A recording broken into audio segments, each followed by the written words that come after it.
Microsoft's flagship hybrid tablet gets even better. I'm Dan Ackerman, and this is the Microsoft Surface Pro 4. Now, the Surface line from Microsoft has been around for a few years now. It was originally sort of a proof of concept piece to show consumers. So this year, the Surface Pro 4, they're not messing with the formula too much. We get a bunch of incremental upgrades, but together they're enough that you really feel like it's a fresh new product.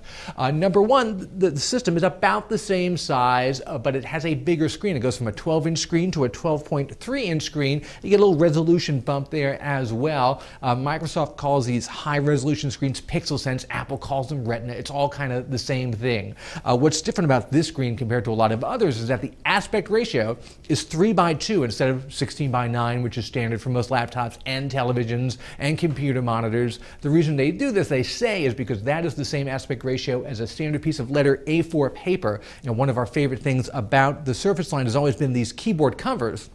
And that helps it be, more productive than just a tablet or a tablet with a really crummy little mini keyboard. It's actually a full-size tactile keyboard with a touchpad built in. This year, they made some nice changes to it. It's now island-style keys. This is much more natural and pretty much exactly like the keyboard in any other laptop that you're going to find these days. The touchpad also a little bit bigger, and I really like the new surface on it. It feels much better against the finger, and you get better sort of multi-finger gestures like the all-important two-finger scrolling. One problem, the Surface, even though it starts at $899, none of those models come with this keyboard cover, even though you really need it. No matter how much you pay, it's an extra $129. Frankly, it's worth it. They should just throw it into the box. I can never figure out why they don't. You're just gonna have to make the extra $129 investment to get that.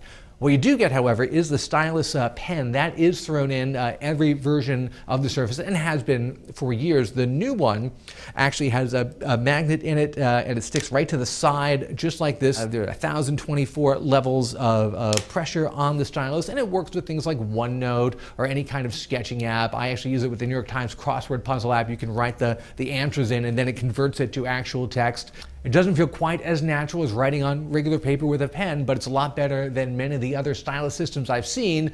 A big competitor, obviously, is going to be Apple's iPad Pro. One of the things we liked about last year's Surface was that they took the kickstand built into it and they made it infinitely adjustable to almost any angle, and it's stiff enough that no matter where you set it, you can tap on the screen with your fingers and it's not going to move. It's a big improvement over the earlier Surface kickstands and ones on other hybrids and tablets that kind of maybe have one or two positions and don't move all that much. When you combine that adjustable kickstand with the keyboard that can pop up and give you a little bit of lift there, you can get almost any angle possible on this, except for one that actually works really well on your lap.